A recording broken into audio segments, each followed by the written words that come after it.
Take your positions.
Take your positions.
Take your positions.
Take your positions.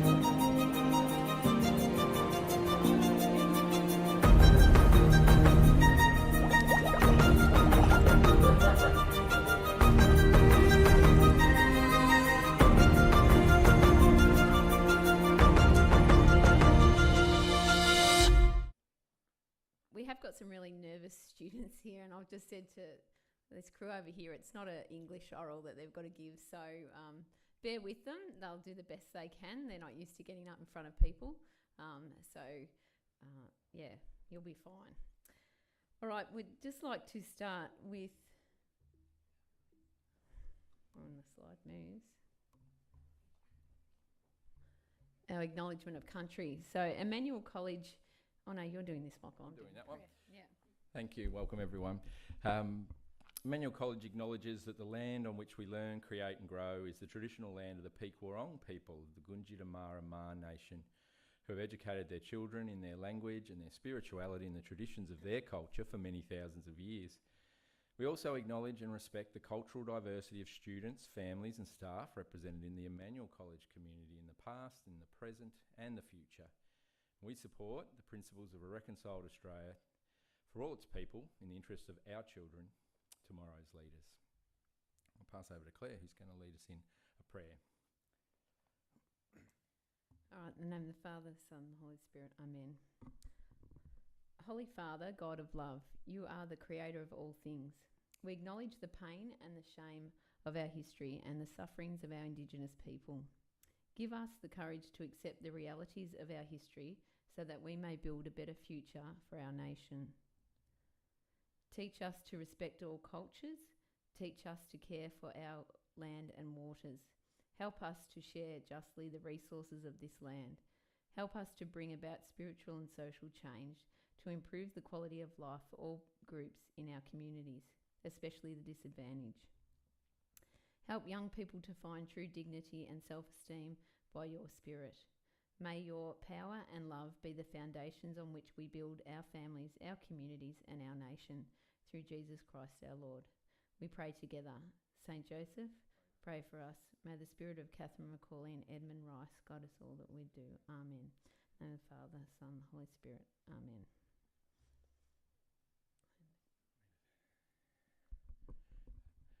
I wanted to take an opportunity to welcome you all this evening. It's a sort of feels like it's a formal occasion, but it's not. It really is a reunion of sorts for this amazing group of 23 students who we were very privileged to take away to Central Australia in June. I wanted to just acknowledge that we have a couple of apologies this evening. Two of the students, Eamon and Frankie, are both unable to be with us tonight. Eamon's travelling with his family up in Queensland at the moment, and unfortunately Frankie's unwell. But our wonderful IT support up the back there, Tom, has been able to arrange a live stream of this, and hopefully Eamon and Frankie, you are wherever you are, watching on and being part of the night as well. And if we've got our Red Earth staff joining us tonight as well, James, if you're watching via the link, and if Felix and Hamish are there as well, we certainly welcome you guys and hope you enjoy listening to the stories. A quick outline of the night. It really is an opportunity this evening for the students to communicate to you in a little bit more detail, and perhaps not just from your own, the perspective of your own son or daughter, but from all of the group, their experience on the immersion and the impact that it had on them. So each student was put into a pre-designated group, and they were told their groups when we first arrived at Yalara. And they were given a topic that they were going to have to present to you tonight. And so this is what some of them are a little bit worried about, but we know they'll do a brilliant job. And as Claire said before, it's rather informal, and we hope that it'll give them an opportunity to share a story or two or a memory of their experience. Certainly, one of the things that Red Earth ask schools to do post the immersion is an event like this. This is not something that we're just putting on. They really do ask the schools to get families together, get the students back together, and I guess give that perspective. And this is what the students hopefully will get across tonight. They really are ambassadors for the traditional owners that we met and spent time living on country with over the 6 days that we were in the APY lands. And if you're still a little bit unsure about where the APY lands are, you can see on the map there, we were really, if you talk about a central Australia immersion, you can't get more central than what we were. It really is slap bang in the middle of the country. And we were in probably the eastern sort of part of the APY lands. But we're only a couple of 100 kilometres from the Western Australian border and just across the border from Northern Territory. So we obviously spent those first 2 and a bit days up in the NT. And then travelled south across the border on the dirt roads into the APY lands. So the other thing that we hope tonight too is that we'll get a little bit more of a deeper understanding of the trip beyond the blog, which hopefully lots of you spent some time following across the course of the 10 or what became 11 days of the trip. So we're going to have 4 presentations. So and we caught up with the students last Wednesday and ran a bit of a workshop so they could get the presentation prepared, and they've been working away on that over the last week. And they do an incredible job. Every time we've got them together and asked them to, give us information or, come together to get organised, they just do it in with ease. And so they've put this presentation together after receiving the template, and so each group will present for a few minutes on their experiences. There's no time limit, guys and girls, but I'm sure you want to get home at a reasonable hour. And so we'll have 4 presentations, and then we've got some video presentations to watch, which I'm sure you'll all enjoy, and then some other presentations at the end of the evening. And we hope that at the end you can join us for a cuppa or a soft drink or a piece of slice just at the end. So without any further ado, I'm going to invite the first group to come down. And while you're down here, guys, obviously you just stand off to the side or off here while one person speaks at the mic. But we've got Matt, Flynn, Padraig and Eamon, who are going to speak about the first homeland that we stayed at, called Calgiddy or Freegon. I'll invite them down. Eamon's obviously up north, but he's helped put this together. Good. I don't have it out. Bit of technical difficulty. Take a minute. Yeah, I'm off. Good night, isn't it? We'll get there. There we go.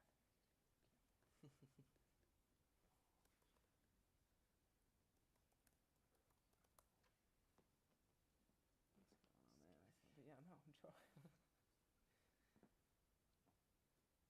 Can you click it through there? There we go. That was a minute and a half video. I'll just chuck it down here. Yeah, I'll just hold it. So we were the first homeland of Calgiddy, and this is a bit of a sum up of our experience. We were all like, yeah.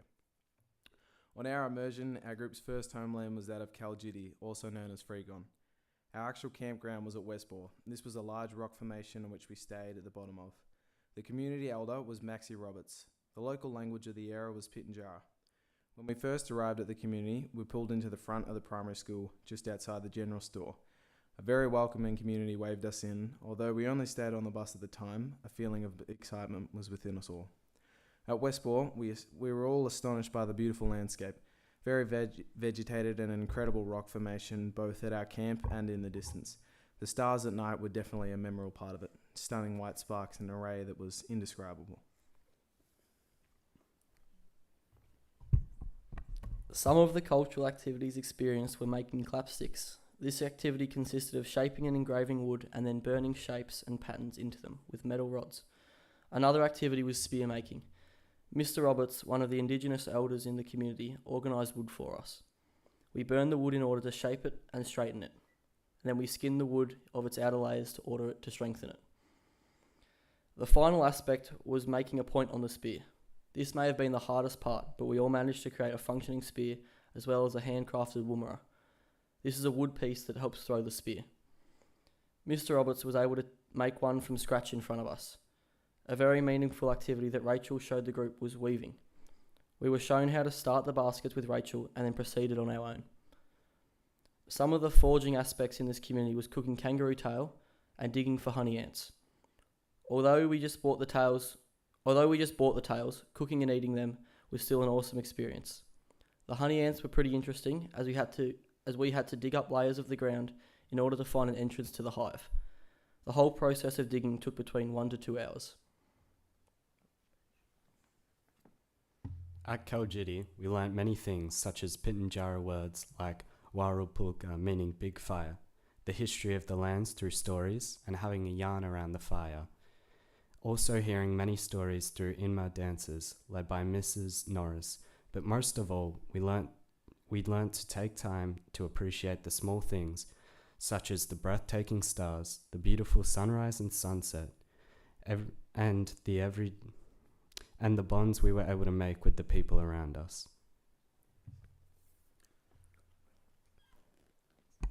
Throughout the whole time at Kaljidi, I think one main lesson was learned was a community like this, one as different as it was, is functional and inviting because of the people.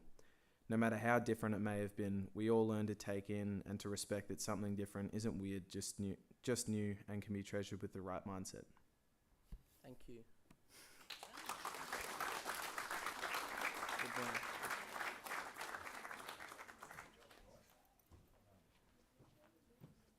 Okay, fantastic. Thank you to Matt, Flynn and Padraig.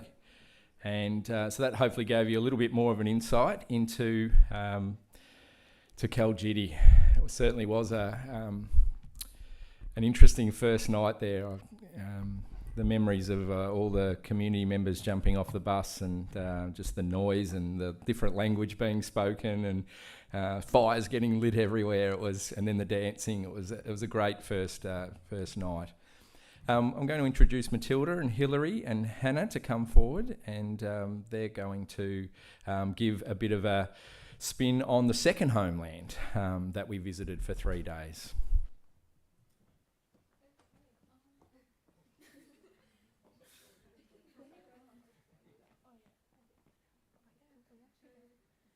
We didn't really write as much.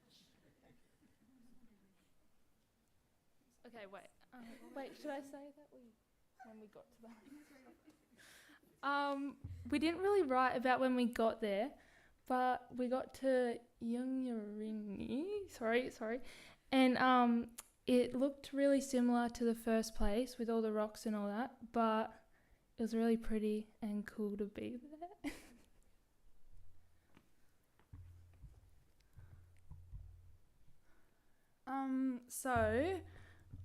A special moment that we had here was with the local elder, Donald Fraser. He shared many stories with us, so we thought we would all share some things that stuck with us that he told us. One story that Donald told us was how there was an airstrip right where we were staying, and there was heaps of stories about failed flight takeoffs, and yeah, it was really great hearing that. For me, it was when he was talking about the politicians, and he said they don't do it for us, they do it for them, and it was when he was talking about the voice to Parliament, and it just made a lot of sense at the time, and yeah, it really, just made sense. I remember how he said that to get a Lands, we went to this beautiful rocky place up this corner here. It was amazing having one of the girls, she was able to point out all these things from many generations before us, like uses of plants and evidence that people were there. And there was also rock paintings and things like grinding stones. Yeah.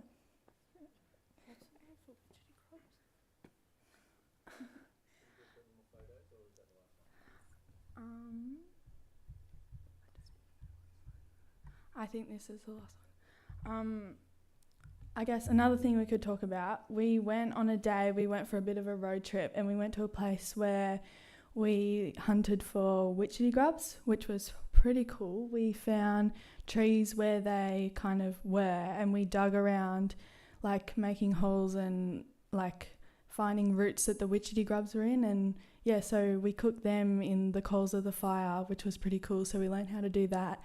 And also we cooked some roo-tail again, which was pretty cool. So I think we all wanted to eat a bit of bush tucker, so that it was here that we did a bit of that. We also got evacuated to the school hall, which was really fun because we got to see some more of the school kids, and we got to meet the principal, and it was really fun sleeping in the hall and camping out there.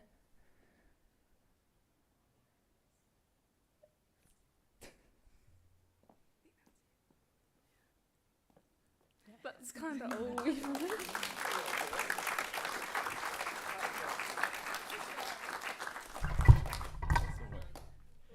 Well done. It's some of the topics overlap, and so there's probably a couple of other things there that the girls would have liked to have spoken about, but they'll get covered by other groups as well. But despite being only about 100 kilometres apart, very different communities. Much smaller one at Kenmore Park, literally probably only about 30 people or so, and the little school with 12 students was a nice place to visit and stay a night, and also very welcome shower that we had at the school on the Saturday after we hadn't had one for 5 days. That was certainly a fairly exciting part of the immersion when it came around. All right, I'm going to invite Emily and Bailey and Sierra up, and they're going to talk a little bit about some of the significant sights and stories that they heard on the immersion.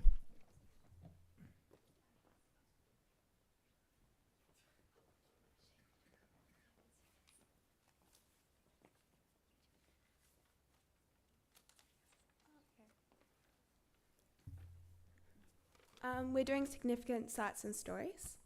The use of storytelling is crucial to Indigenous culture because it is what allows their traditions and knowledge to be passed down through generations.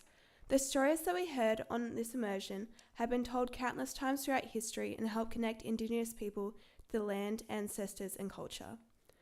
Many of the sites that we visited were sacred to the people of the land. A sacred site are places within the landscape that have a deeper meaning or significance to Indigenous people. Examples of this place include Uluru and the rocky hill that we were taken to by the Fraser sisters, where their people have lived for thousands of years. There is proof of grinding seeds for damper and traditional bush foods. It was an amazing experience to be shown around places like these by the Indigenous children, as we can witness firsthand the connection they have with the land.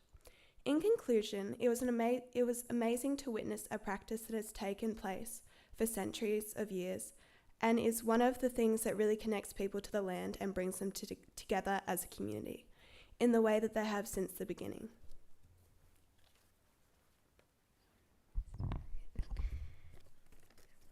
Our trip started with us diving headfirst into Indigenous culture when we were shown around Uluru by Alice Wheeler, a member of the Mutijul community. In Pitjantjatjara, her native language, Alice explained the creation of the Mala people, which she drew in the sand.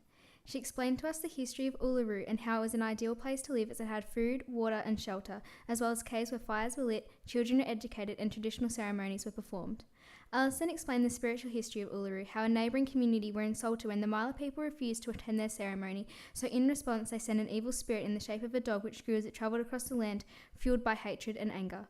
There is proof of the dog coming to Uluru, as large paw prints can be seen indented into the rock, as well as the shape of people who were stuck in the rock because they couldn't run away in time. We were also lucky enough to witness traditional storytelling from Mrs. Norris during our stay at our first community of Kaljidi, who told us many stories through her use of expressive singing and dancing, which educates people on her culture and history. One story that she told us was of a woman walking through a bushfire whilst trying to protect herself from the flames. Mrs. Norris coated her body in flour to represent the ash and sang in her native language of Pitjantjatjara as she performed Inma. It was a truly memorable experience to witness traditional storytelling in the same way that has been practiced in their culture for thousands of years.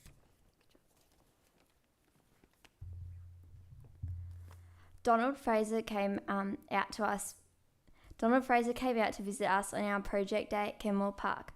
He right away started telling us stories all about his life. He was telling us about his childhood, how he grew up living in the bush with his family and not a community or mission to avoid the police and getting taken away. Donald worked hard to get the APY lands to be given back to the original custodians. He informed us that this hasn't been as good as they originally thought. They are very restricted to what jobs they can and can't do in the land, making it very hard for people to make money or have a career. His 3 daughters, Lois, Hazel and Marianne, who we met the night before at Kenmore Park, all work as teachers at the primary school. When we went out on country, Lois told us how they used to grind seeds with grinding rocks to create flour which they then made damper out of. This was a slow and long process which would take about half a day, she said. She was also able to show us a patch in the rocky hill which we climbed where they grinded on. It was very smooth compared to the rest of the rock. I asked Lois and Marianne what they would like the future generations of Indigenous people to look like, and they all responded with there being more job opportunities, more freedom and equality. That's it.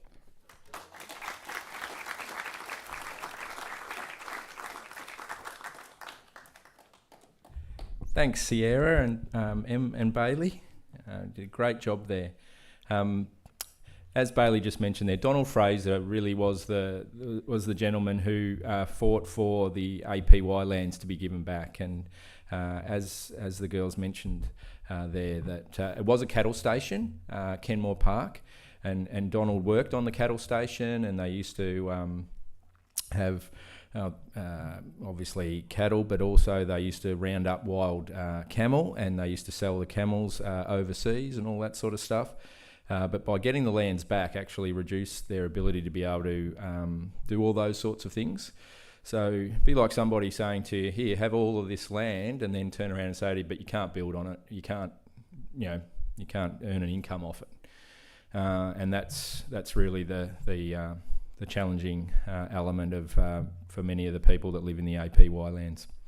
So great job. Thank you, ladies. We are going to have one more presentation before we have a bit of a break and look at some photos. And life in a remote community is certainly very different to life in Warrnambool.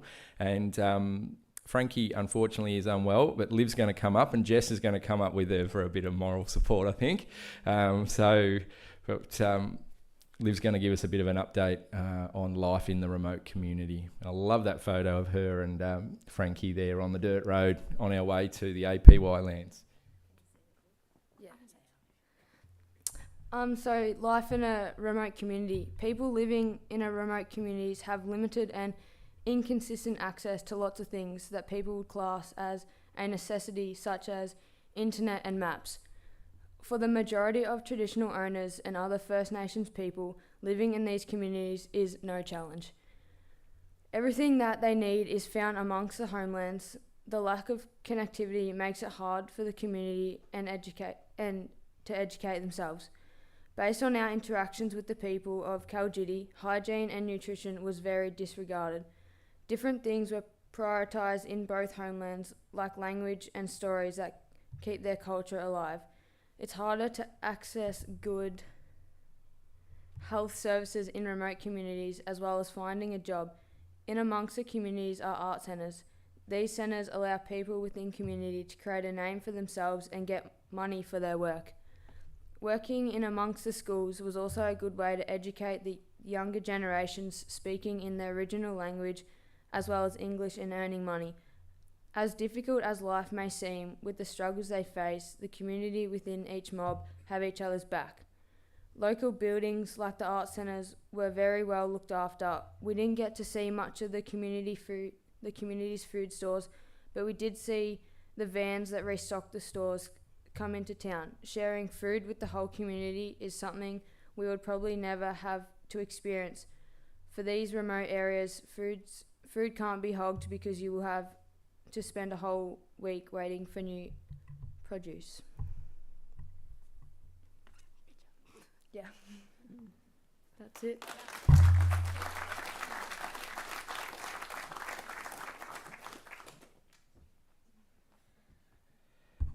There's the trailer with all the swags on the back, and just back to that photo there in the middle that the girls chose for their slides of Kaljidi. That was taken on the morning when we left that community, and we all got off the bus and we said our farewells, and the kids were actually at school and they were in an assembly, and some of the local elders, the women, they just walked up to the fence. It'd be like some of you mums and dads just walking up to the fence here at Emmanuel and yelling out the name of your kid to come out and meet people and say goodbye. And so a couple of the teachers came out, and I was thinking, what's going on here? Anyway, a few of the kids appeared and they came out and we said our goodbyes and had a photo before we jumped on the bus.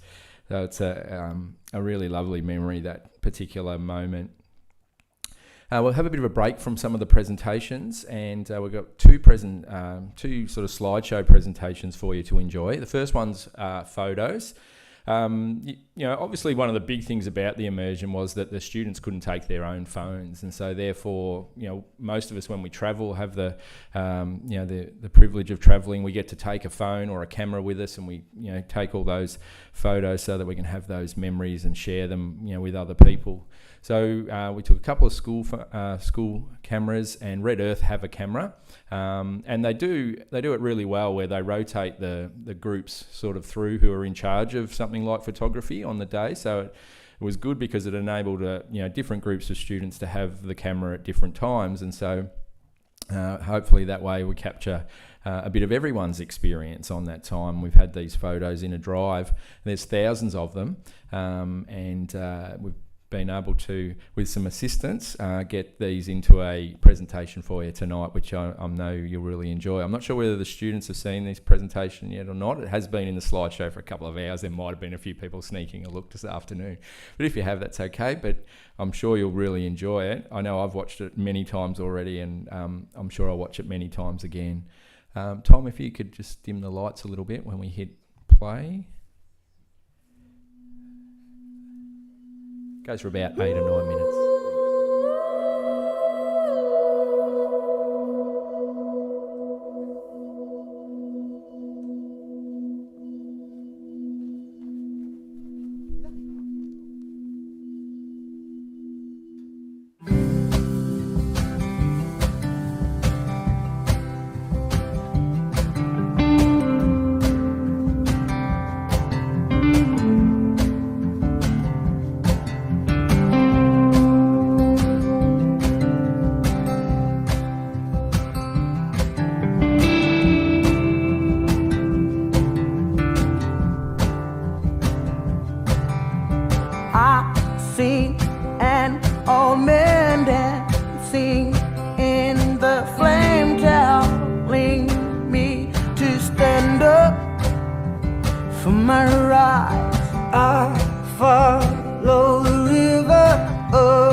together.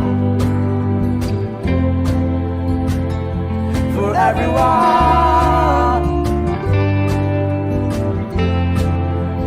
I know we can stand together.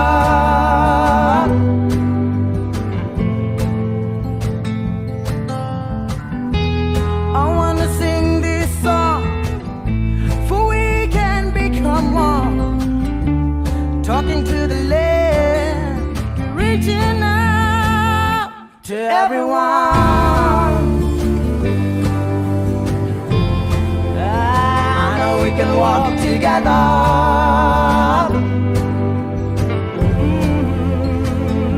For everyone.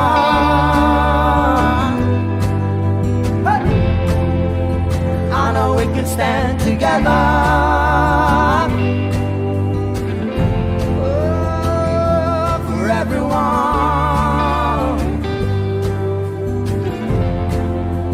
I know we can walk together.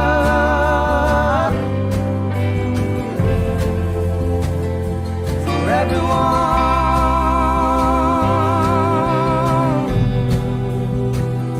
For everyone.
I was only walking through your neighborhood, saw you out on honey in the cold. I stood anywhere I go, there you are.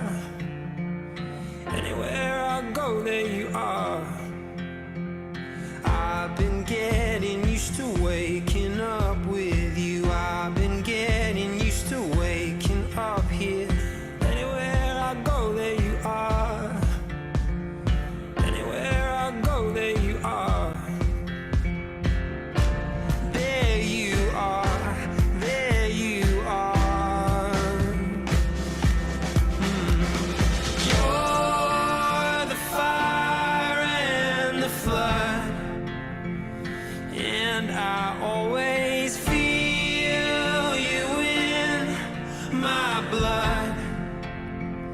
Everything is fine.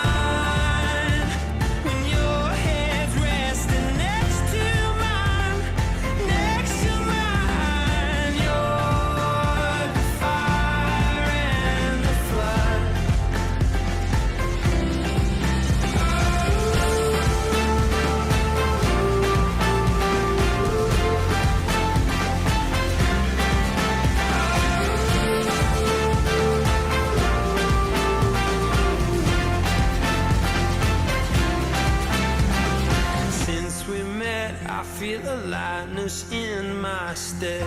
You're miles away, but I still feel you. Anywhere I go, there you are. Anywhere I go, there you are. Late at night, when you can't fall asleep, I'll be lying right beside you, counting sheep. Anywhere I go, there you are.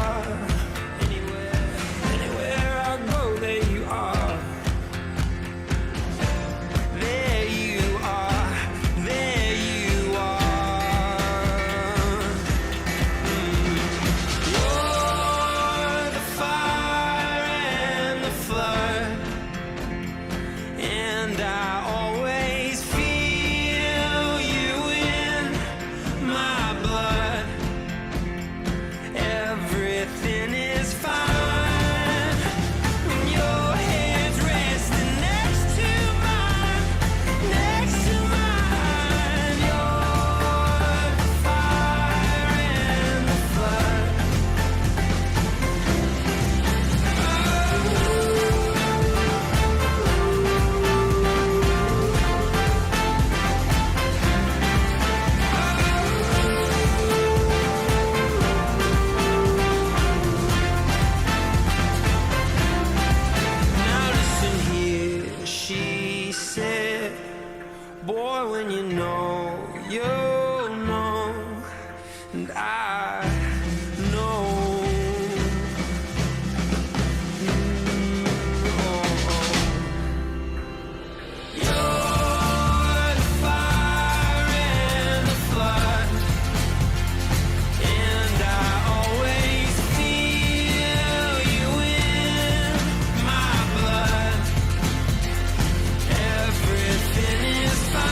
Thanks, Tom.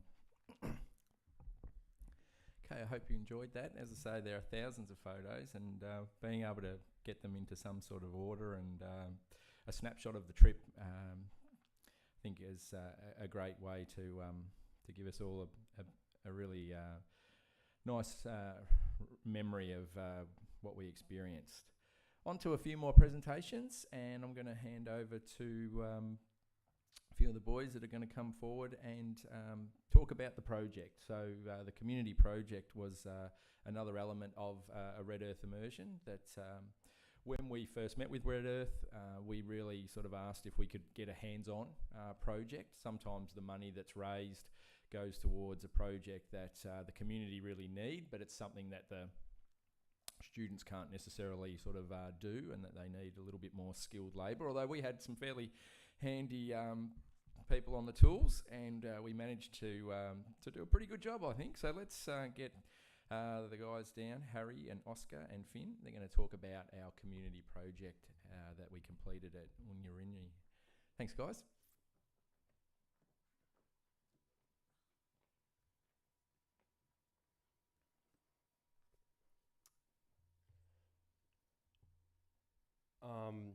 We built this windbreak and barbecue in the second homeland at Kenmore Park. The Red Earth crew set out to create a place where two people who were visiting the campsite would be able to cook food and connect with one another. Red Earth decided to build a barbecue and two windbreaks, with one windbreak dedicated to shielding the barbecue and one windbreak used to protect a sleeping area. For the barbecue, the crew set out cinder blocks in a U shape and filled the voids of the cinder blocks with dirt and used a grid of rebar for a grill. The end result was a very strong and easy to use barbecue.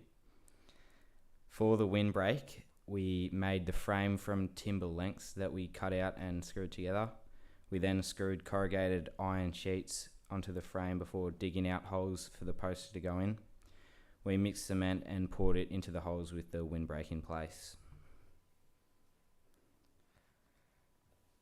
This project was significant to the community because when people like Red Earth crew or others come to visit Warrnambool,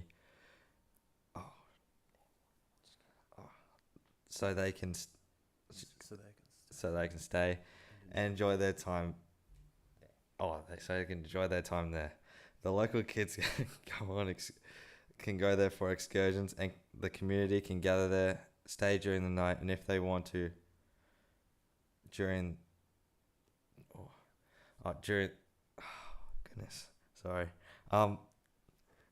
the night, and stay if they want to. During their stay, they'll be able to easily connect through food using the new barbecue as the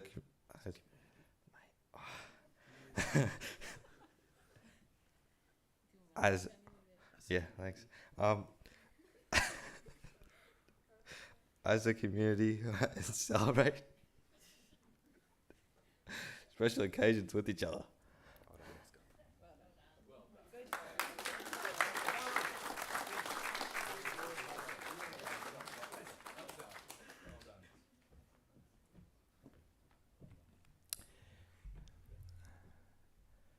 And there's a photo of us all, I think the next day or later that day, and we were able to christen the barbecue the very next morning, cooking some bacon and eggs on it, and then Padraig and Bailey cooked up some burgers to make the subs, the meatball subs for the next day's lunch as well. So it was a really great part of the trip, and I think everyone enjoyed getting a little bit dirty and on the tools. Okay, our next group is going to speak about life on the immersion, and Charlotte and Caitlin and Jess are going to give us a little bit of an idea about what it's like as part of a Red Earth immersion.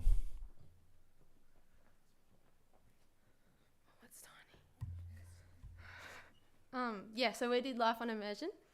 Life on the immersion was really exciting and different every day. We learnt a variety of things and formed many new relationships with the group, and also with the elders and the children in the communities. The rare experiences we got to share with each other brought us all closer together. We learnt so many new ways of living and got to experience how the Indigenous communities live their lives every day. We got to see wild donkeys, horses and dingoes through our long bus travels. We would all return in a heartbeat because it was a once-in-a-lifetime opportunity. Already the elders and kids are very missed.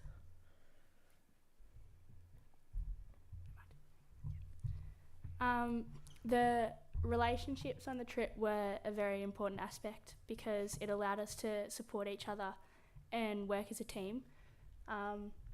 We all said towards the end of the trip that we'd all gotten really close with each other, and before going on the trip a lot of us didn't really know each other or were in different social groups, and now we can all say hello to each other at school and we all get along really well.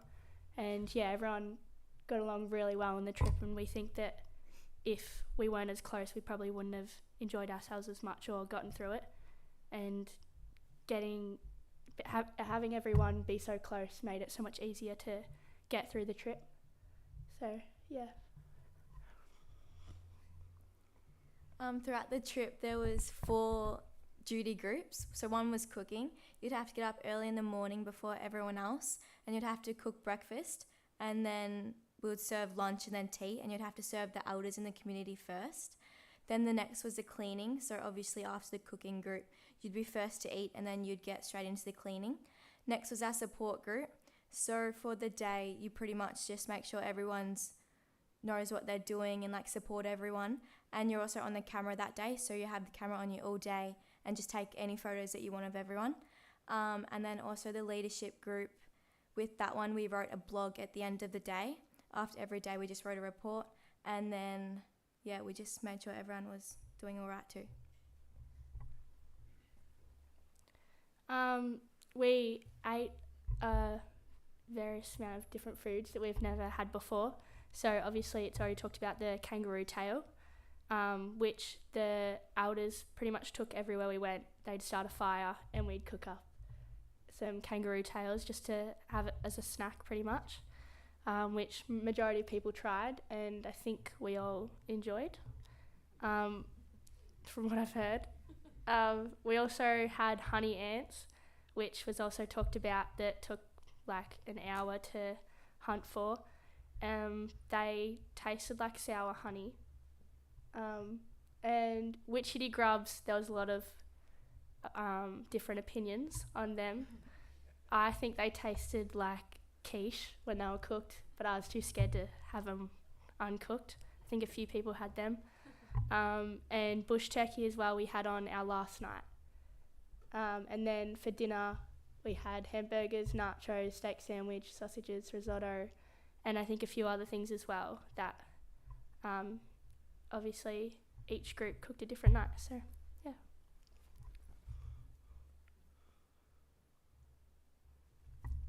And that's it.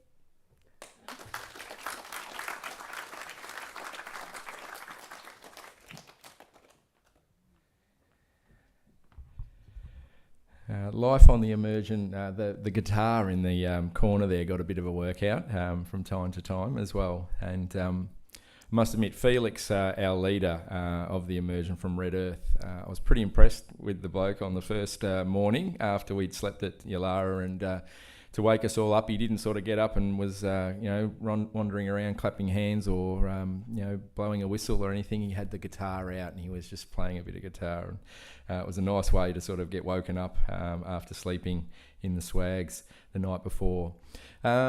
One of the groups is going to give us a bit of an update on the tourism activities that we experienced, and this wasn't a big part of the immersion. Obviously, it is an immersion, and so most of the time was spent in the homelands.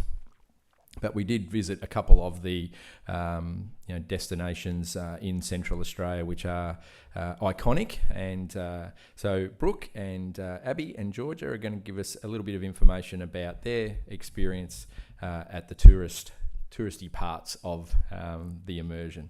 Thanks, girls.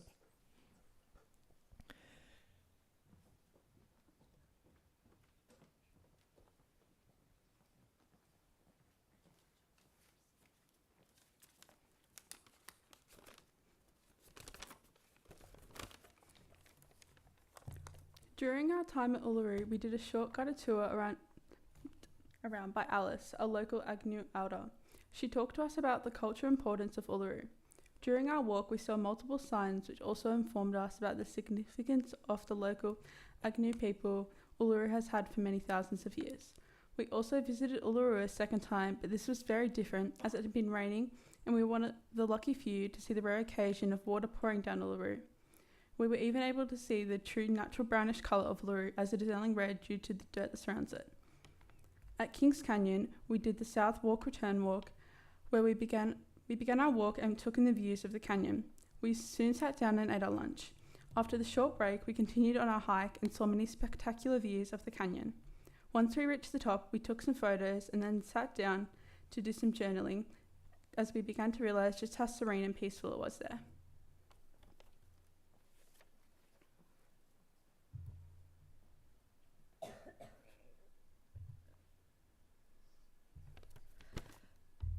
Services at Yulara.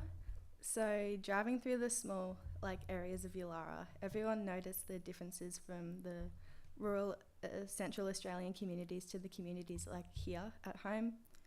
There was about a 20-minute drive from the campsite to Uluru, and we noticed that there was nothing in between. There were no services.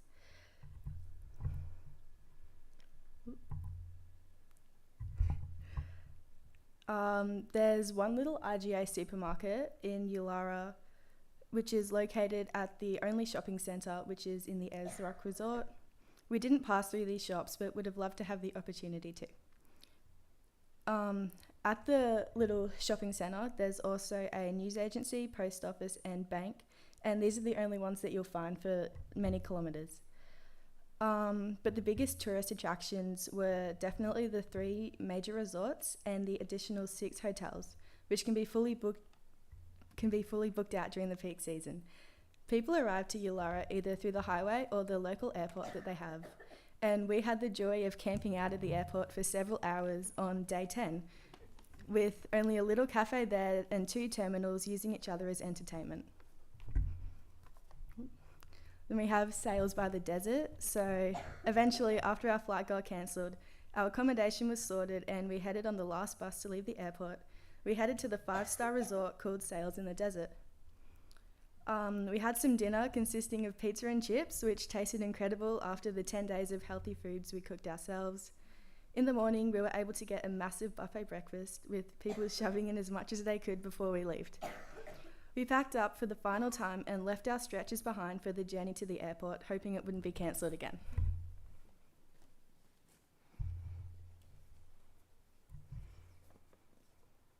How did these visits or activities compare to the time spent at homelands? The difference noticed between the time spent on homelands and the tourist destinations were substantial, ranging from the information of significant sites presented to you in the forms of signage, Indigenous elders and tour guides in popular tourist attractions. In the AP Wildlands, information and knowledge was scarce, with only limited people living there and knowing stories, paintings and dances that were passed down through generations. There were no big fancy hotels in the AP Wildlands like Yulara, as it is a permit-only place to enter. The tourist sites were very strict with where to go to and what to do, as areas were covered in fences and boundaries, keep-out signs and pathways. There were minimum places to go off path and explore. This was the opposite of AP Wildlands. No fences, no limit of how far you could go. Looking out, you can see the bare land stretching for what looks like forever. No buildings or people in sight. Maybe a few donkeys here and there. Overall, the difference from these visits at the homelands were vast. We got to experience both forms of the life they live.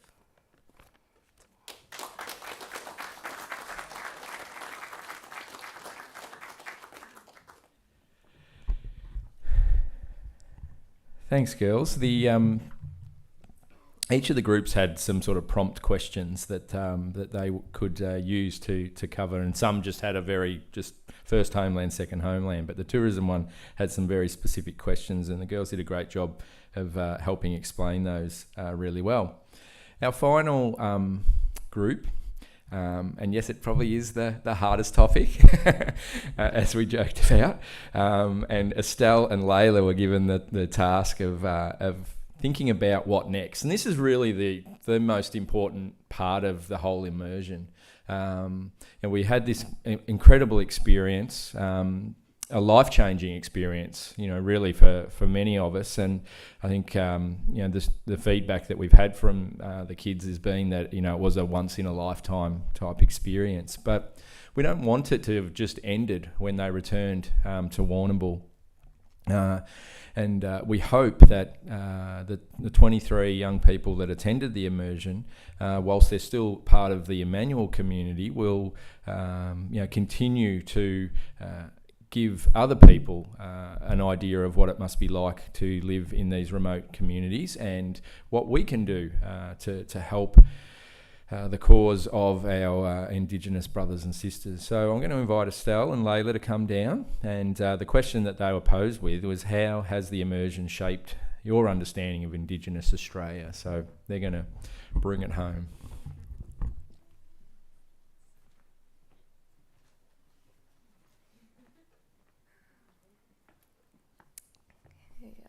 Since coming home from the immersion, both of us agreed that our perspectives and understandings of Indigenous Australia has become deeper through further education of day-to-day life and cultural norms in the communities.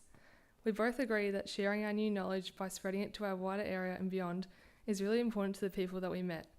We have already begun this by chatting with friends and family about the experiences and the way of life in the communities, as well as the disadvantages we saw. When chatting with Teresa while digging for honey ants, she talked to us about how the communities felt ignored by the government. We could see how upsetting this was for Teresa as she spoke about the many issues they were faced in the homelands, such as overcrowding in houses, with up to 20 people living in the one house and a lack of jobs. We were able to see this in the communities, especially in Kenmore Park. They didn't have an art centre, so in the community, the only place for employment was at the school or working for land management. During a chat with one of the Fraser sisters, Marianne, she said that when teenagers want a job, they're forced to go and work on the roads in difficult conditions and away from home. Both Teresa from Kaljidi and Marianne from Kenmore Park said these problems can really only be fixed with the help of the government, but they both feel like these problems aren't being taken into account or just not taken seriously by the government. After these conversations, we both realised that educating people on the upcoming referendum for the Indigenous voice to Parliament is really important, and sharing our knowledge about the need for a genuine voice in these communities is really crucial and something that we've been actively working on. Other ways that our understanding of Indigenous Australia has been built is by learning about Sorry business, specifically Sorry Camp. During our time at Kaljidi, the Stevens family were mourning the recent loss of one of their family members. It was clear the community was going through a lot, and we were interested in the ways they were working through the loss. One day we picked up Teresa from Sorry Camp, and it was very insightful. We learnt that when a loved one dies, some members of the family come out for 1 month after the passing in memory. The conditions in Sorry Camp were not flash, with just a piece of tin for shelter in the rain. Before going on the immersion, we didn't know anything about Sorry business, but now we feel more educated and we want to make others more aware of this process and the differences in our two cultures.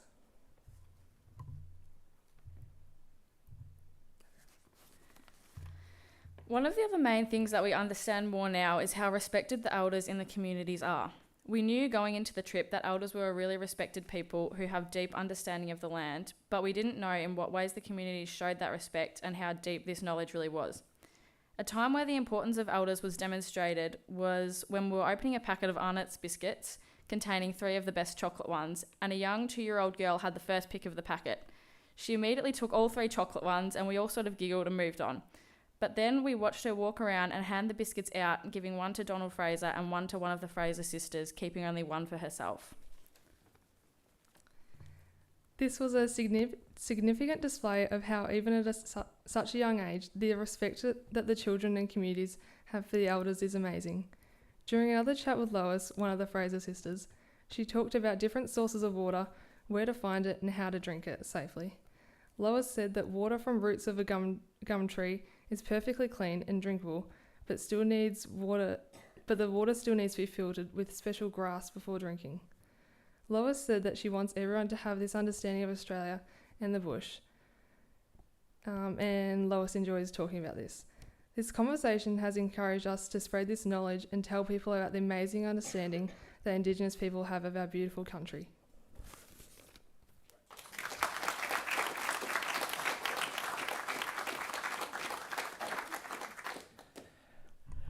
Okay, well, thank you, Layla and Estelle, and well done to all of you. I'm sure you're all a little bit more relaxed now that you've got that over and done with, and did a fabulous job at outlining a little bit more about the experiences that we all had together.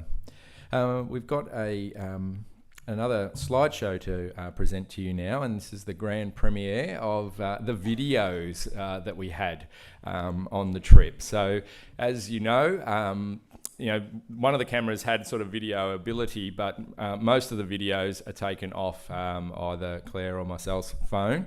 And they capture just those behind the scenes moments, and there was no sort of real plan to do anything with these videos other than to just sometimes video some things that just gave us a bit of an insight into how life went along the way. And so there are some fun times here and some good memories to share. So I hope you all enjoy watching the Red Earth, and this will really, as parents, I think, hopefully give you a greater insight than even the still photos show to just the way the group worked with each other. And Tom, if you could just pop the volume up a touch on the video, that'd be great with the lights. Thanks.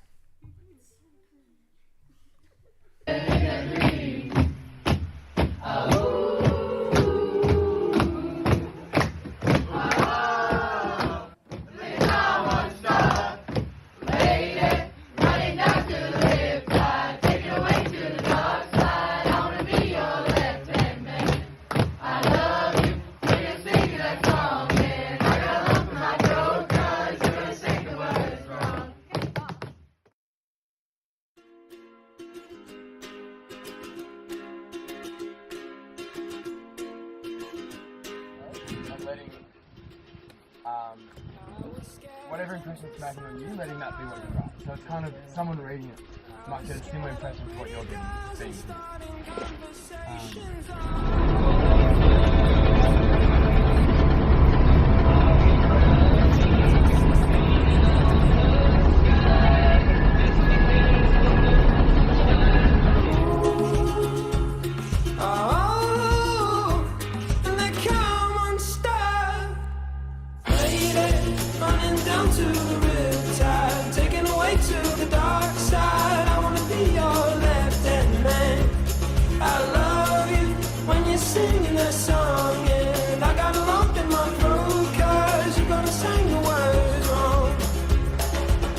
This movie that I think you'll like.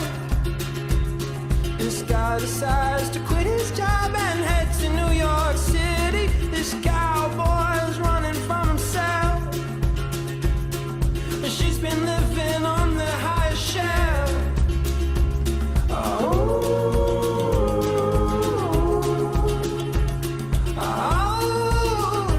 And they come unstuck. Running down to the riptide, taken away to the dark side. I wanna be your left-hand man. I love you when you're singing that song.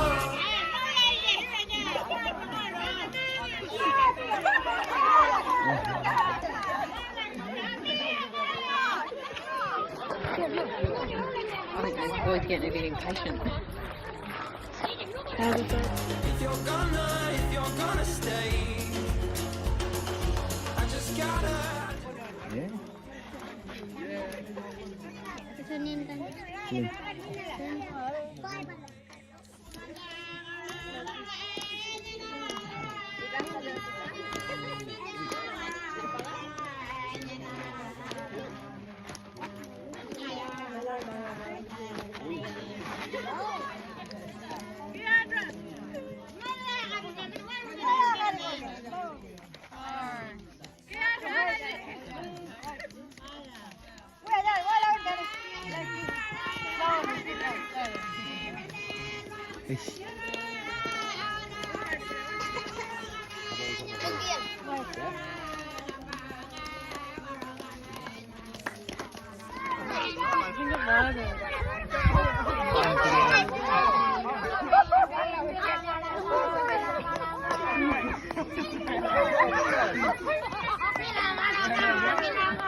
This movie that I think you like.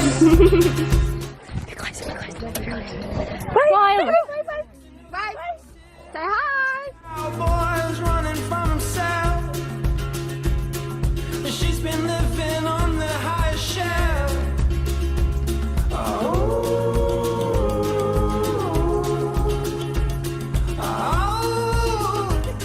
Okay, good. Are we going to do a proper It is, yep. It's going. Okay. So we're taking a video right now in the rain. I don't want to use up too much storage. We better make this quick. There's an old fire pit.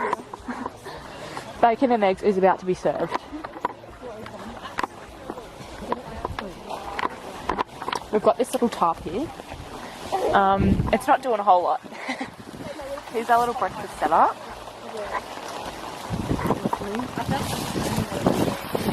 Alright, we're taking out storage now.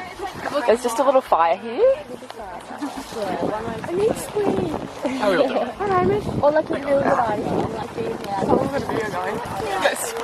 Sorry. Let's sit down. Closest thing to Michelle Pfeiffer that you've ever seen. Oh, lady, running down to the riptide, taken away to the dark side. I wanna be your left-hand man. I love you when you're singing that song, and I got a lump in my throat 'cause you're gonna sing the words wrong. Oh, lady, running down to the riptide, taken away to the dark side. I wanna be your left-hand man. I love you when you're singing that song, and I got a lump in my throat 'cause you're gonna sing the words wrong. Oh, lady, running down to the riptide, taken away to the dark side. I wanna be your left-hand man.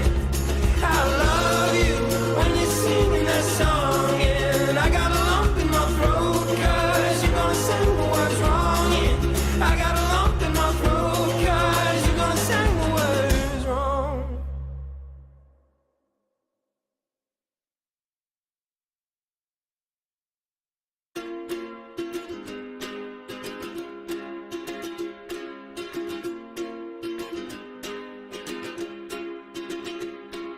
I was scared of dentists and the dark. I was scared of pretty girls and starting conversations. All my friends are turning green. Yeah, the magician's assistant in their dream.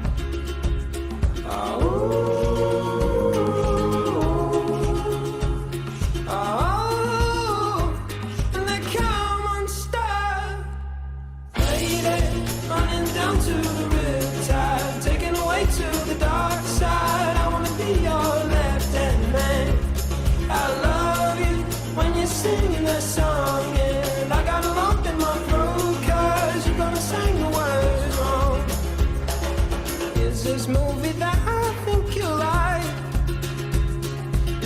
decides to quit his job and head to New York City. This cowboy's running from himself. She's been living on the highest shelf.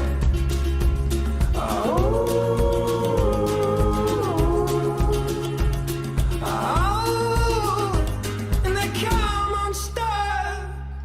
I never trouble now. She's going up. Bang it on the ground, it'll come out. Marianne did it before. Make it easy for her.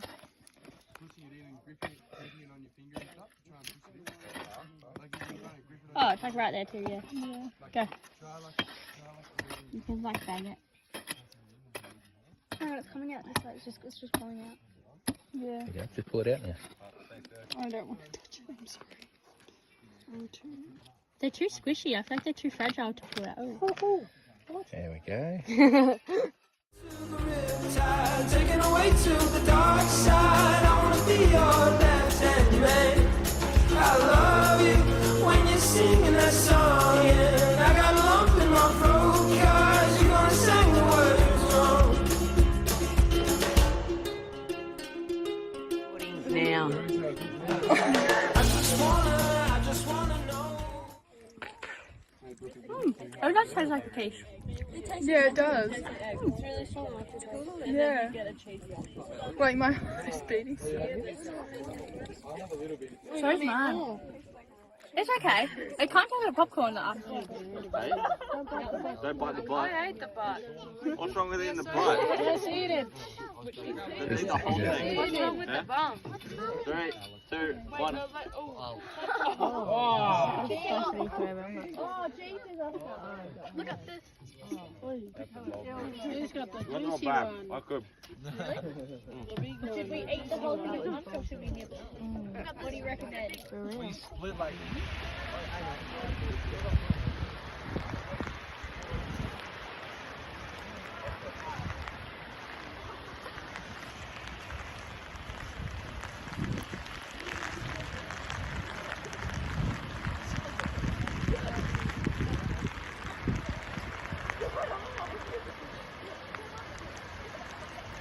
I don't know if we'll make it to the water hole.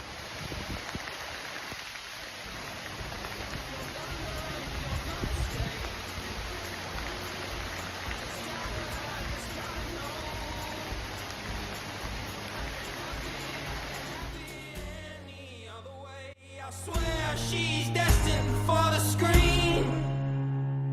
Closest thing to Michelle Pfeiffer that you've ever seen. Oh, lady, running down to the riptide, taken away to the dark side. I wanna be your left-hand man.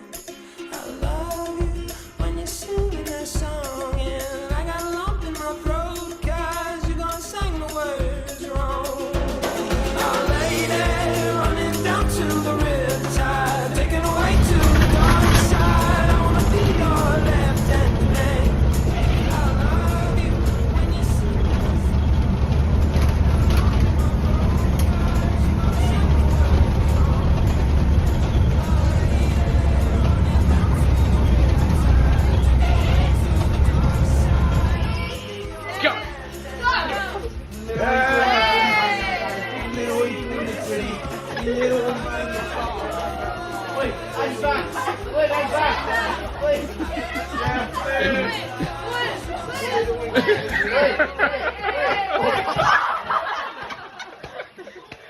Still literally doing the gritty right now, guys.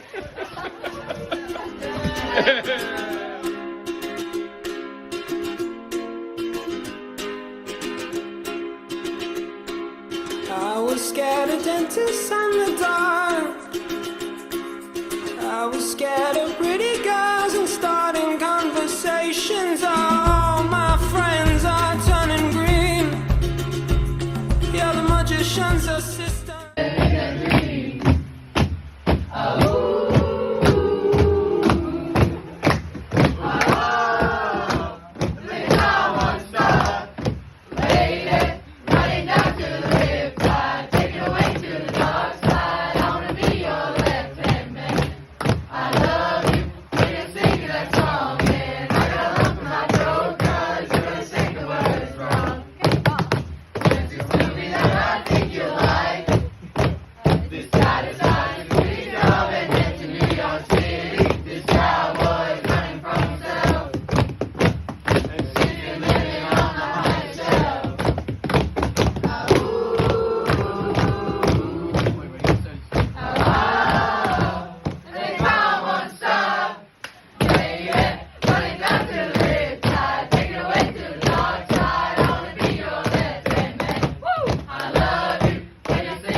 Enjoyed that. There's a few inside things there, I suppose, but it was really great to put all that together for the students. You can see on the screen there, we asked the students last week just to write down a few thoughts of the immersion, and if they had to say it in a couple of sentences, what they would say. So you can have a bit of a read of that. That's not everyone's there, but that's just a sample. On behalf of Michael and myself, I'd like to thank the parents that are here tonight and for you supporting your child to go on this immersion. When was it? Last October, I think it was, that we first spoke about this. And I'm sure your son or daughter came home and said, I've heard about this Red Earth immersion today at school and I'd really like to go on it. So I thank you for entrusting us to take your loved one away for 10 days. It was the most amazing experience for us. As a school, you would know that we used to have a rock to reef, and then COVID sort of came, and then we looked at where we wanted to go with this as a college, and we believe that the immersion that we have on offer for our students really reflects the values of our college, and that's really important for us. So tonight at our staff meeting, Michael and I outlined just how this immersion does reflect the Mercy core values. We showed the video clip, but we didn't show that one that we just showed you. We just showed the photos. And our staff have asked lots and lots of questions about it, and I'm sure the students here would tell you that a lot of teachers have asked them about it, and they've spoken with staff here and their friends about the trip. So we believe it's something that is very valuable and something that we hope to continue to do over the next however many years. So thank you to the parents, and to the students. I want to thank you all for coming along on the trip. There was lots thrown at you. You didn't really know what it was going to be like, but the way the students embraced the trip was just amazing. There's 23, they're not all here, but Frankie hopefully and Eamon are listening. 23 amazing young people that came on this immersion trip with us, and you should be extremely proud of your child. They are wonderful people. They have grown over the 10 days that they went away with us. And for me, as a teacher of, I don't really want to say, I think it's 30 years or so now, it's something that I will always remember. It's been a fantastic experience, and we thank Peter. Peter's here tonight, sitting down the front with Marie, and we thank Peter for supporting us to do this, and it was a wonderful experience. So you should be really, really proud of your young people. They're going to be amazing people when they move on from Emmanuel and out into the big wide world. And I hope that this is something that you all remember. And for us, these 23 students, I suppose, are a little bit different from every other student in the school because, we had to sleep right beside them.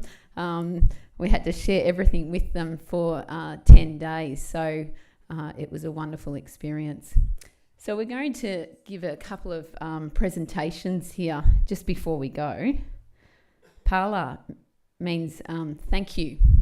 So, and welcome. Yes, it's thank you and welcome. So we've got a couple of gifts to give to the students. One is a photo of the group and a little message on the back from Michael and I. Another one is the blog all together there. So I thought that would be really nice for them to keep. And the other one is a USB with the two presentations that you saw tonight on that. So we're going to ask a student to come out at a time, and we might just say a little bit about each student, do you think? Yeah. We're just going to make this up as we go. All right, so Frankie's not here, but is Frankie actually there? Do you know, Tom? Yeah. Is she watching it? Do you know? You can't tell. Yeah, we don't know. We don't need to message her. 10 days without the mobile phones was fantastic. So Frankie, I hope you're there and listening. Frankie was absolutely fantastic on the trip. She was looking out for everyone else on the trip and often putting herself last, but also really connected well with the young people on the trip and the children. So she's a wonderful young girl, and we thank her for coming along. The most talented artist. Yes, she's a very talented artist. She is. All right, so Em, do you want to come down, Em? Em is in year 10. So I suppose the other thing is that this is a multi-age thing. So we've got year 10s and year 11s. And Em won't mind me saying this. She was probably a little bit nervous going on to the trip. But she did an absolutely amazing job. Em, you are such a friendly, kind young person, and that came out on the trip. So we hope you really enjoyed it, and it's helped you grow a little bit more. So well done, Em. Thank you. Oh, sorry, I've got the list here. Georgia.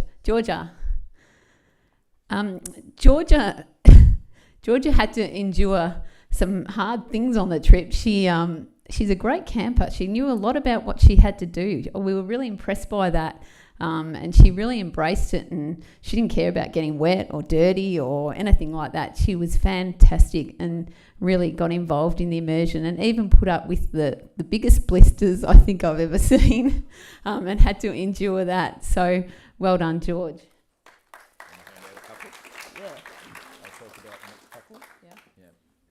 Okay, Sierra. Sierra's another one of our Year 10 students that attended the immersion, and what impressed me the most about Sierra applying for the immersion was that Sierra only came to Emmanuel at the start of Year 9, so she'd only been at the school for probably 7 or 8 months when she put her hand up to be part of this experience, perhaps not knowing too many of the other students.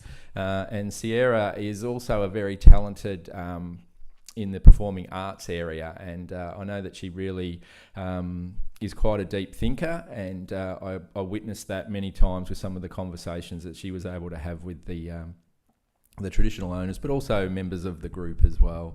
So Sierra, we thank you for your contribution to the group. Oscar Cook, come on down, Oscar. Oscar was an amazing participant on the immersion. We slept right next to each other a couple of times, didn't we, Oscar? Right next to each other. It was... Oscar was into everything. You saw there on the video him eating an entire maku, witchetty grub, before it had been cooked, raw and all. And I think you might have seen, if you're watching the video closely, you'd notice the face of one of the young teenage girls that was from the local community. Her look on the face was like, what on earth is this guy doing? And, because we're not really sure whether you're meant to eat the head and the butt, but Oscar went for the whole lot. He was great at lighting fires, gave a heap of piggybacks, and was really great with the kids and just embraced the entire immersion. So, Oscar, well done. Eamon, we hope you're watching from Port Douglas. Eamon was the master of the guitar and took many photos. Spent about 2 hours up on the rock at Westport taking many a photo of Matilda for her many album covers that she's going to have in the future. But it was great to have Eamon on the trip. He was a real leader of the group, and again, always making sure that the group knew what was going on.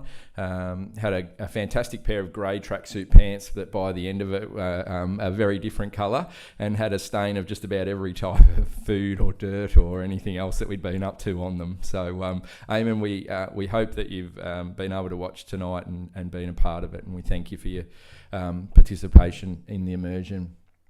I'll do the next one. Flinny, come down here, give us a gritty on your way down.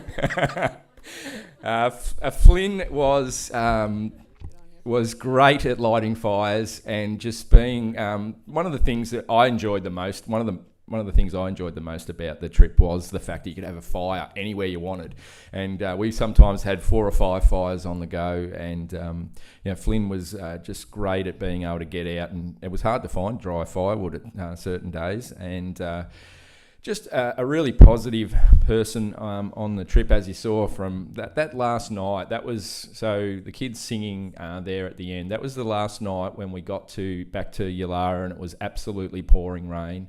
Our campsite that we'd stayed at on the first night was completely flooded out, and the Red Earth guys were able to find us that little shelter for the kids to sleep in, and that's where Flynn was running around in his sleeping bag suit, and it just, I guess, epitomises the energy and the positivity that he brought to the group. So Flynn, we thank you for your involvement in the trip, mate. You did a great job.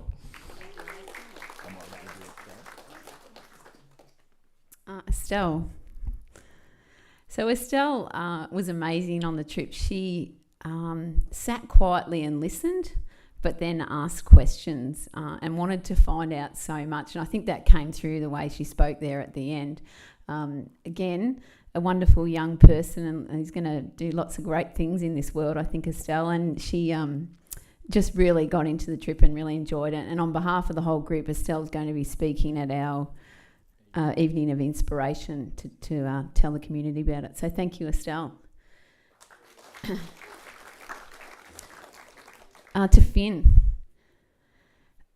Finn is the most selfless student I have ever come across. He stood back and made sure everyone else ate before he did.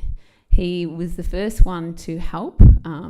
You might have seen some of the videos there where some of the kids are just sitting around or standing, or probably myself included, and Finn would jump up and help out. So Finn, you are an amazing young man. It was fantastic to have you on the trip. We worked hard to get you on that trip, and it was so much better to have you on it. So thank you.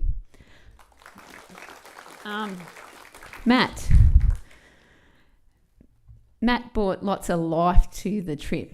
He's a wonderful young man that brought lots of energy and is just so friendly, but also very compassionate, and showed a lot of great qualities that, you know, the Indigenous people that were there noticed it. And you would have noticed there was a photo of Matt with a little, I can't remember the kid's name. Kenny, so he knows, with Kenny on his shoulders, and the kids just were like he was a magnet for the kids, and they just wanted to spend time with him, along with Matt making everyone else laugh on the trip. He was great to come along, so thank you, Matt. Hillary.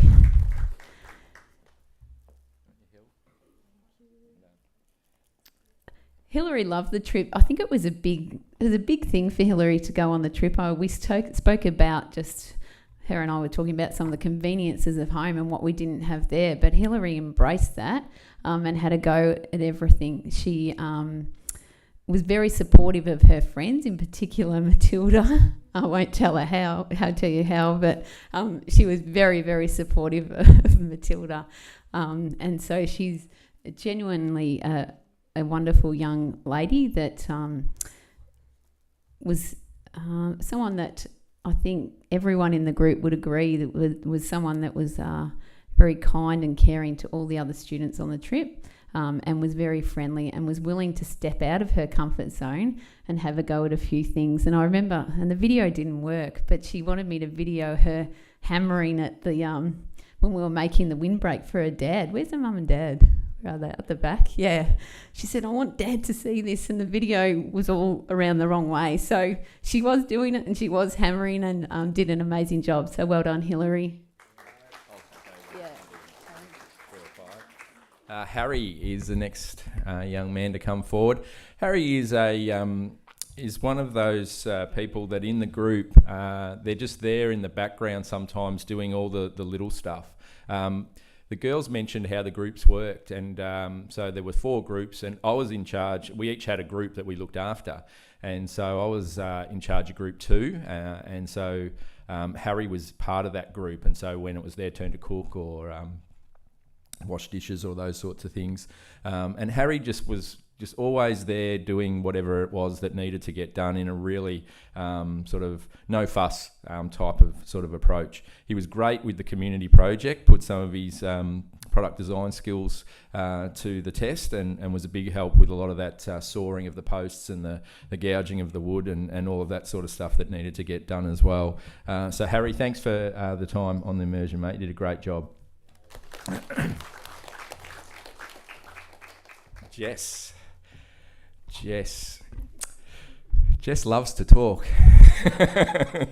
A few of them love to talk, but look, Jess was it was really interesting. I'll share a little story with you, Jess. You haven't heard this, but I teach Jess's older brother Harry in Year 12, and we were talking about the immersion when we got back at the start of the term, and Harry shared something with me about how he thought, the family thought you might go on it, Jess, and said it's either going to go one or two ways, and it went a really great way. You were a fantastic participant on the immersion.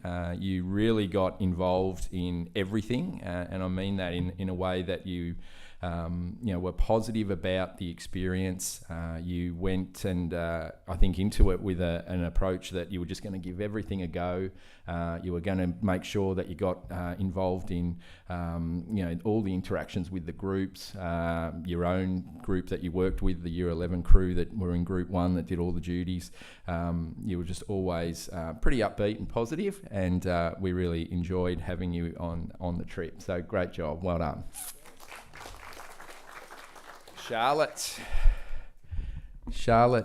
is somebody who I think you saw a couple of my favourite photos of the trip, of some of the photos that the kids took on the first night when the Kelgiddy crew rocked up, and there's some absolutely beautiful photos of Charlotte with some of the younger kids from the community, and I think you did a great job, Charlotte, at interacting with some of those young kids. And along the way, I think you just made lots of people laugh. We had some funny things happen at night, which were, Charlotte was often a part of those, in terms of things that were happening in the evenings when we were all trying to get to sleep. And it was just great to have you, and the way that you interacted, particularly with some of your closer friends, certainly gave us lots of joy and laughter as well. So well done, Charlotte, and thanks for coming along. I'll do one more. Yeah. All right, Bailey McDonald. Okay. Bailey was the master chef of the group.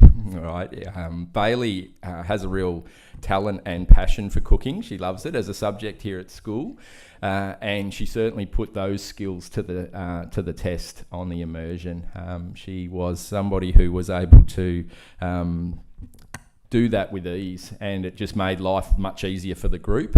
And she's also just an absolutely delightful young lady, and it was great to get to know you, Bailey, over the 10 days. I think for a lot of the students, it was a challenge at the end when we all got to the point where we wanted to perhaps head home. We expected that it was time to go home, but we had to have that one extra night. But I think, Bailey, again, with some of the younger students, we certainly noticed sort of a difference initially between Year 10 and Year 11. But by the end, as Claire said, I think all the students really grew. And early on when we were looking at the photos, I said to Claire, I know this sounds strange, but the students actually look like they've grown older in the photos from when you look at it on the first day to the last day. And I think, Bailey was somebody who I just saw tremendous growth in over the time. And you did a fantastic job. We loved having you on the trip. It's good on you. I don't know whether they grew or whether they were dirty and their hair was everywhere. That might have been a bit more like it. Who's next there? Brooke. Where's Brooke? Okay, so Brooke added to our trip with her really kind-hearted, lovely nature. Brooke has got a really quiet sort of nature, but gets in and does the work and helps out. She was amazing with the way she helped out with the groups, the way she interacted with the students, or the students at the school and the young children. She did a great job. So I think Brooke really got the most out of the trip, and it was great to have you along, Brooke, and we're glad that you came. Padre. Padre, again, a Year 10 student that came along with us onto the trip. And Padre made the most of the trip. He again has a pretty quiet sort of nature, but that grew out and came out over the trip, over the immersion. And so we saw a lot more of his personality. And by the end of the trip, everyone knew Padre and knew that he could ride that bike, even though it didn't look like he could on the video. But again, Padre, would often be sitting down just talking with one other person and taking that time around the fire to speak with, someone else in the group.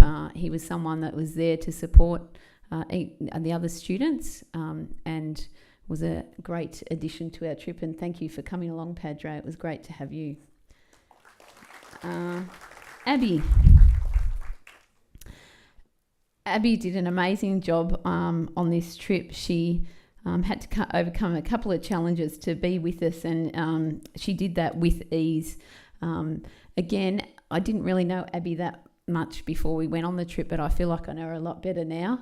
And by the end of the 10 days, her smile would light up the room, and she was starting to really interact with everyone else, and again, spent a lot of time interacting with the kids.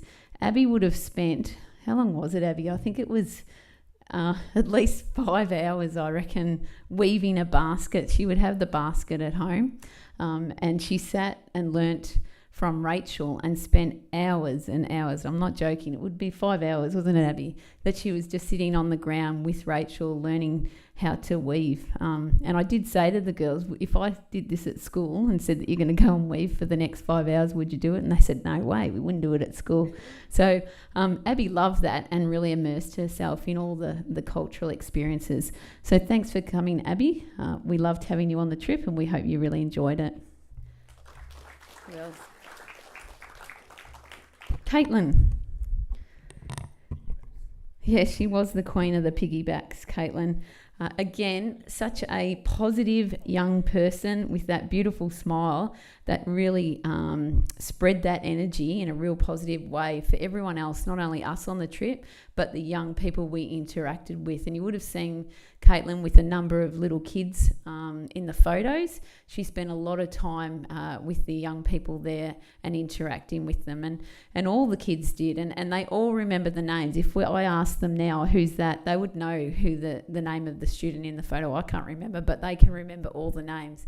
So Caitlin was a really important person as part of our trip, and really, Caitlin, your positivity made the trip that much better for everyone else. So thank you for coming along.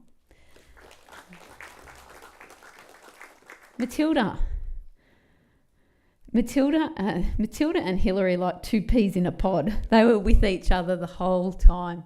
And Matilda, look, she's gone and hidden way over there. She doesn't want to be the centre of attention at all. But Matilda is an amazing musician, and we ensured that there was a guitar there for her to play, and she did play that. And that song, all that sort of thing that we were singing there, Matilda was probably behind a lot of that, getting everyone up and about with that sort of thing.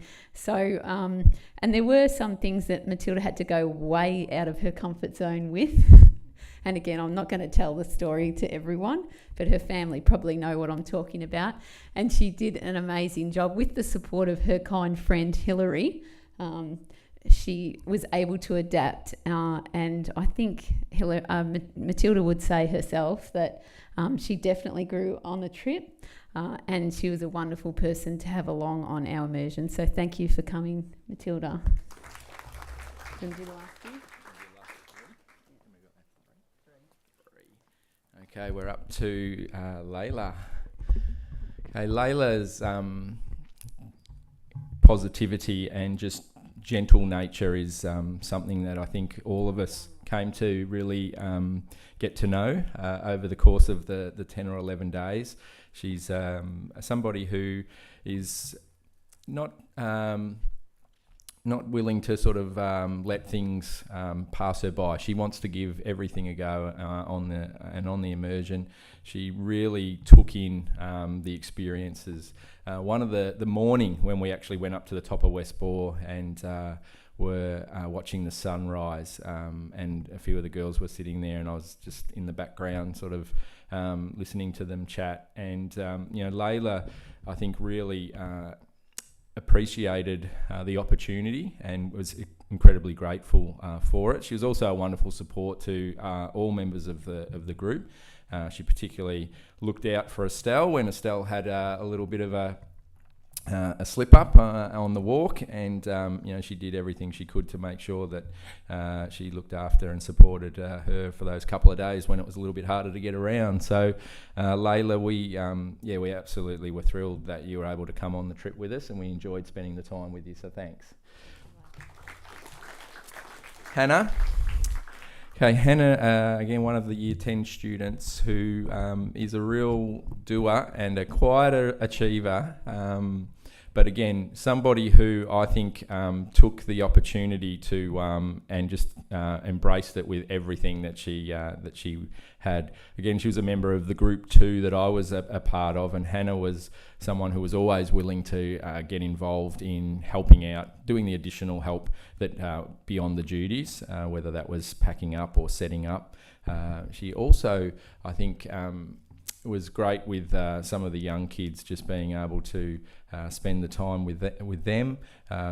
And I really think Hannah is one of those students that over the course of the time was just happy to be able to be present in the moments that were there with people, or even just time on her own, or just with a couple of other students, really just soaking it all in. And there were a number of the kids that made comment about the no technology and all of that sort of stuff, and after a couple of days it didn't really worry them, and I don't think for Hannah it worried her in the slightest, and she managed to do all of the things that were, what some people might have felt were a challenge, she made seem easy. So well done, Hannah, and thanks for coming along on the trip with us. And last but not least, Liv. Okay, how good was the trip, Liv? We didn't have your quote up on the board, but Liv was, the life of the party. She was great to have, brought huge energy, and as you saw from many of the photos and the videos, she got right into all of the digging for ants or eating grubs, or just being so positive around the group. I think, like a lot of the students, there were times where everybody had their moments where they were being challenged, and Liv had those, just like many others, but was able to overcome those challenges in a really positive way. And I think it was really nice for Liv. Her parents had both worked up in Central Australia, and at the Sales in the Desert, we were actually back there, and it was somewhere where I think her dad had done some work initially back in the day, and so it was really nice for her to be there. And I think she just, we talked about ever going back there, and Liv is one of the students who, really sort of said, I could really see myself coming back to one of these remote communities and doing something up here. And I'd really encourage you, Liv, to maybe pursue something like that in the future, because I think you'd absolutely be awesome up there. So thanks for coming along with us. Okay, we loved having you. So that brings... okay.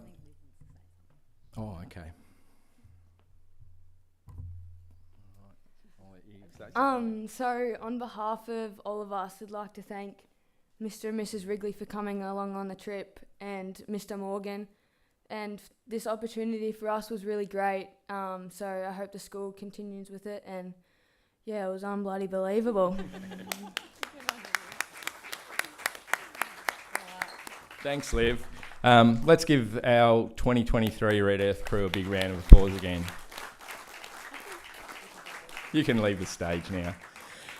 That brings an end to the formal part of the night.